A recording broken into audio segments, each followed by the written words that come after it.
Welcome to Motivation 99, where greatness come to get inspired. You're about to listen to one of the greatest messages ever from one of the greatest authors, The Power of Positive Thinking by Norman Vincent Peale. Now let's go into the message. Perhaps the grandest church in the United States. It's very unique.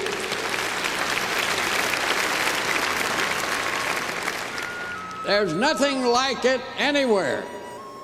But he turns it into a family, old-fashioned country church atmosphere.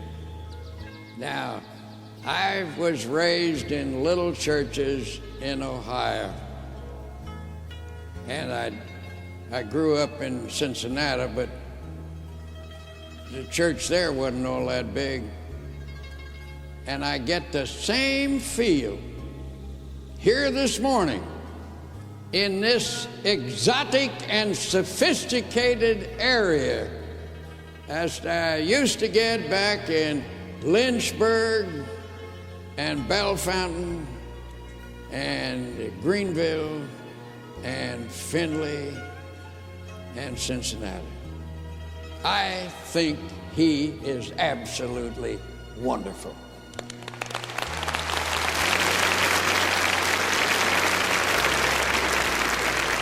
And about that $500 that Ruth and I gave him to start the church, that was a loan. With interest. Now, since he asked me what I was going to talk on and I couldn't think of it, I now think of it. Positive thinking works wonders. And it does too. That is for sure. Inevitably. Indubitably. Now, I don't know exactly what that last word means, but I somehow like the sound of it. Whatever your life is this morning, unsatisfactory, unhappy, defeated perhaps, I want to tell you, it doesn't need to remain that way. You're in a place where presides the one who can change everything for you by changing you. He can make you think differently, no longer negatively defeated, bitter, but positive, hopeful, optimistic, victorious. Now, some time ago, I was in Hong Kong and was in the Kowloon section of Hong Kong.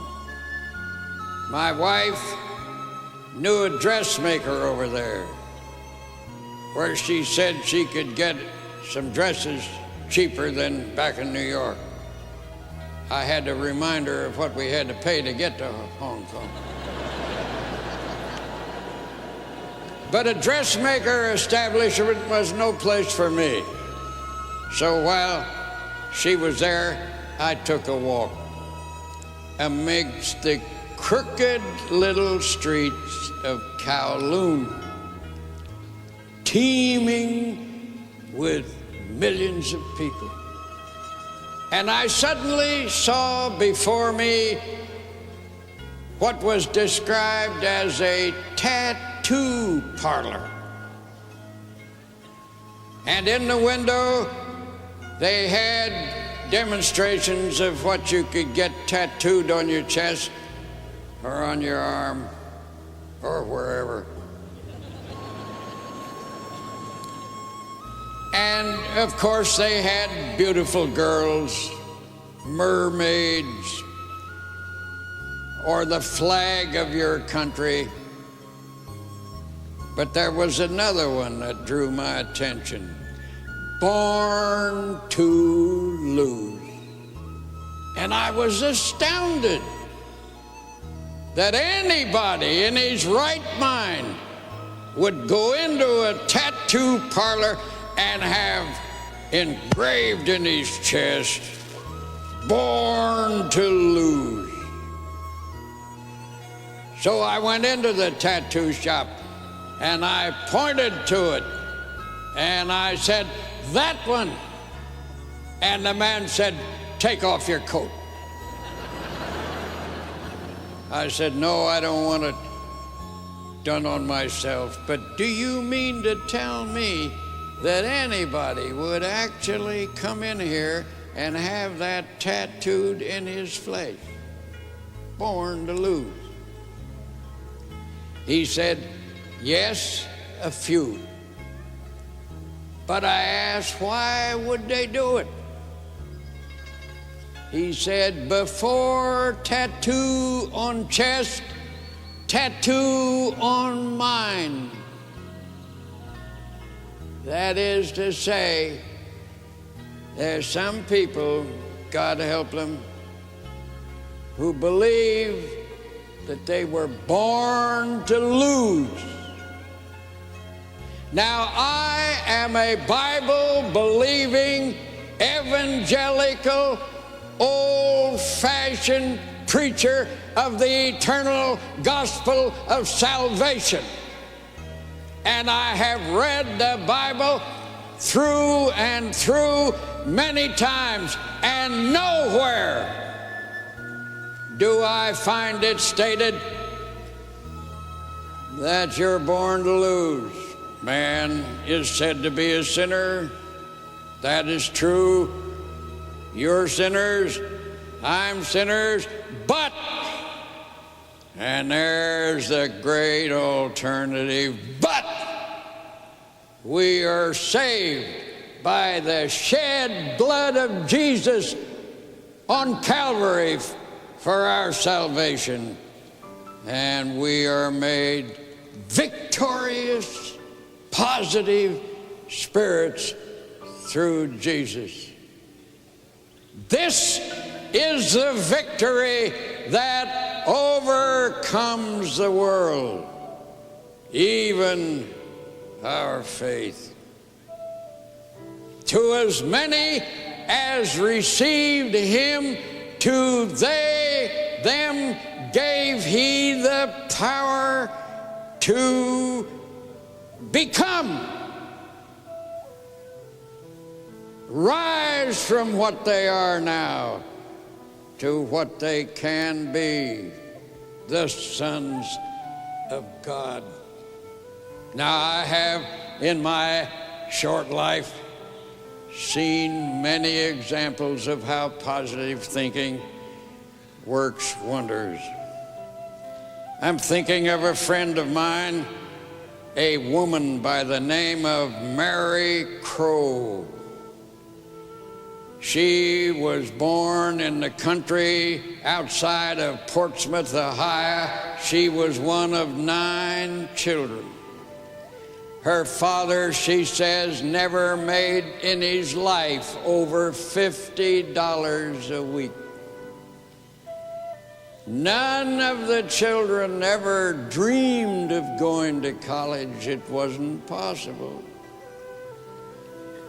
They lived in a very poor home on the outskirts of the city of Portsmouth. Mary's job, being the oldest, was to cook the meals, do the chores, do the washing, because her mother worked along with her father. And one day this girl, just about to graduate from high school, the only member of the family who had ever graduated from high school, was doing the family wash for 10 or 11 people. and she was washing her father's soiled clothes that he wore in the steel mill. Not in an electric modern washing machine, but with the old-fashioned scrub board with Fell's naphtha soap. And suddenly she stopped. She had a vision.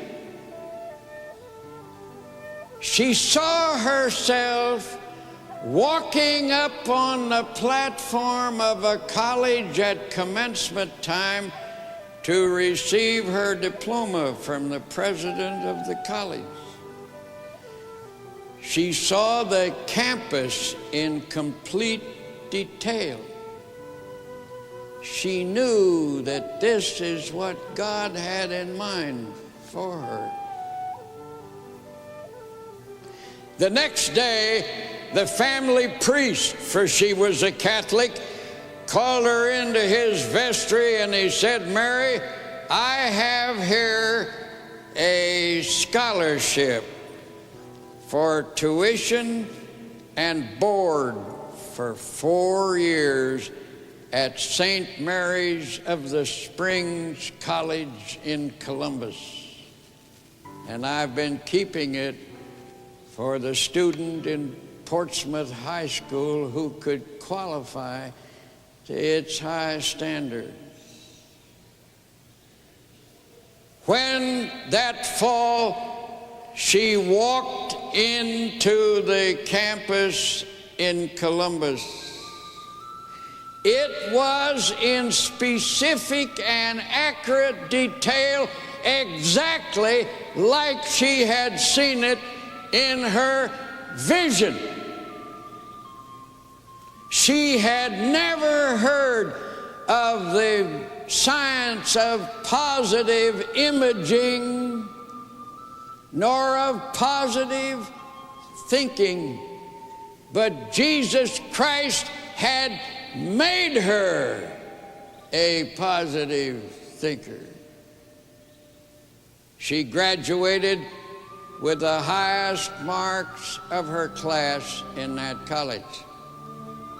Then she had another dream. She saw herself as a very successful insurance agent. Now, this was a day and age in which there were no women insurance agents. So she went down to the Equitable Life Agency in Columbus and told the secretary she wanted to see the manager, and the secretary said, "Why do you want to see the manager?" And she said, "I want to become an insurance agent." The secretary gulped and went in and saw the manager and came back and said, the manager said, "We are not hiring any women." Never had a woman, don't expect ever to have one. Tell her no. She left. She came back the next day with the same request. Day after day she came. That used to be called in America persistence, perseverance. It's now called hang in there. One day the manager came in, saw her sitting there and said, "What are you doing here?" She said, "I'm waiting for a job as an insurance agent." He said, "I told you we'd never hire a woman, and you don't know anything about insurance anywhere, and you don't know anybody in Columbus who could buy a policy. Goodbye." Then she went down to a bank. Her roommate in college was the banker's daughter. She'd heard that the banker had many policies with this company, and she asked him to speak to the manager. The next time she went into the office, the manager received her He said, "How'd you know Mr. Jones, the banker?" She said, "Well, I have connections." He gave her a job with a rate book, and he said, "Go on out and starve to death." 25 years later, the same manager presided over a testimonial dinner to Mary Crow as the biggest producer that the Central Ohio Agency had ever had. And one day in New York, I went with her up to the office of the Equitable Life Assurance Society, and the top executives nationally gave her a luncheon as the greatest agent the company had ever had. Don't tell me that positive thinking doesn't work wonders. So what do you want to be? Ask yourself that question. Don't dodge it. What do you want to be?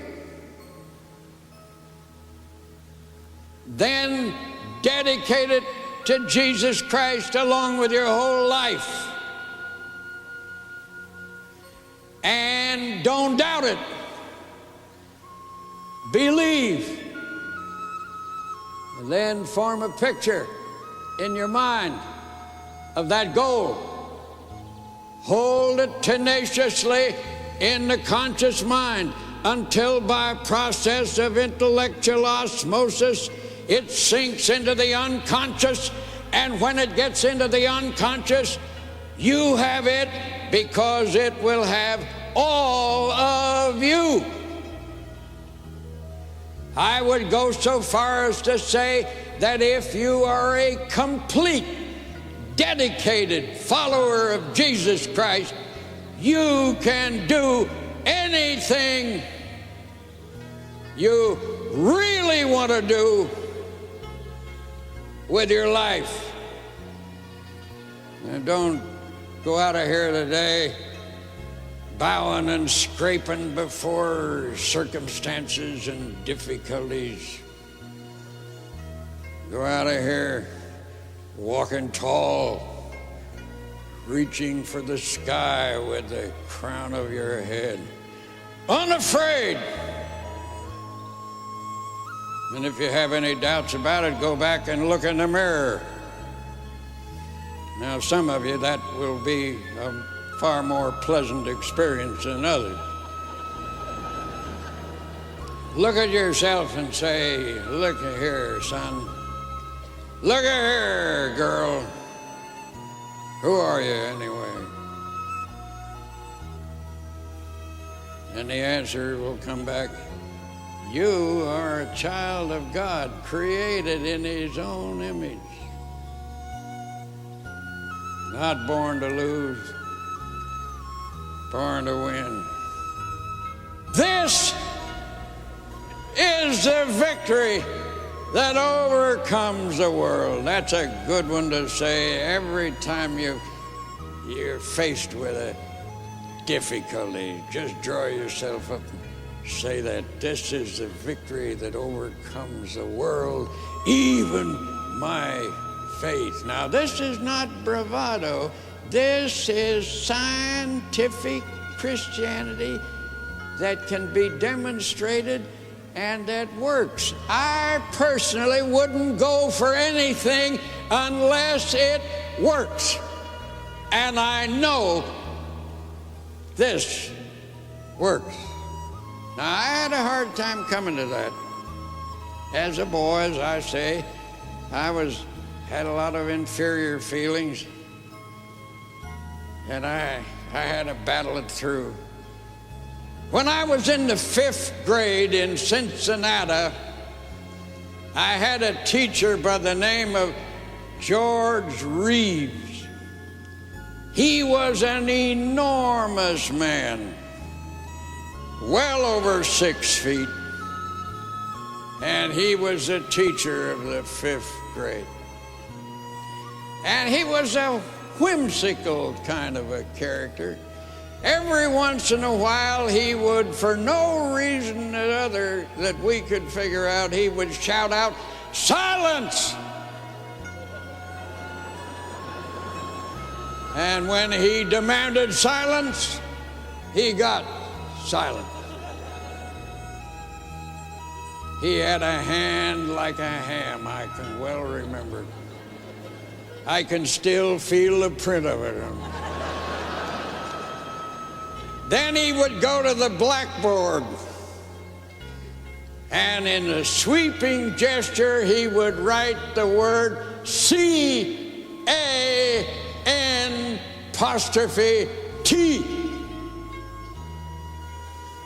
Then he would put the chalk down and dust off his hand and say, "Okay, what do I do now?" We knew what he wanted, so we would chant back, "Knock the T off the can't."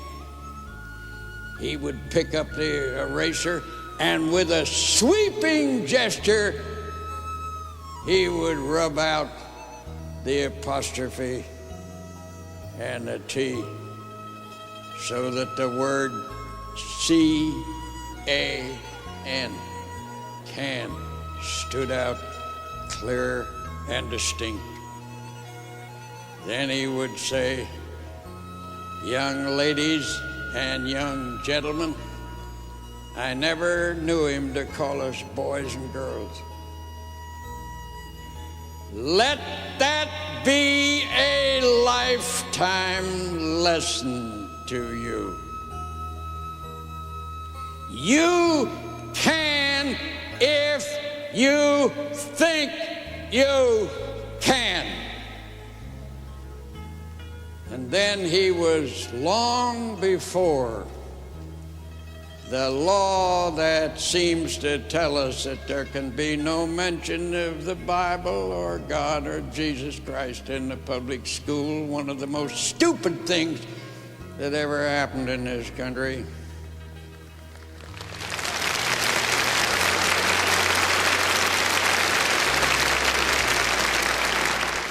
He would say, "Let me tell you something,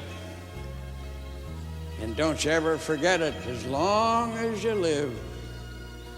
I can do all things through Jesus Christ, who gives me the strength." Now, I guess that must have been 60 years ago. But I never did forget it. Don't you ever forget it either. Positive thinking works wonders. I love you. God bless you, everyone. Thank you for listening to Motivation 99. Kindly subscribe, like, and leave a comment. Stay motivated, stay inspired, stay great.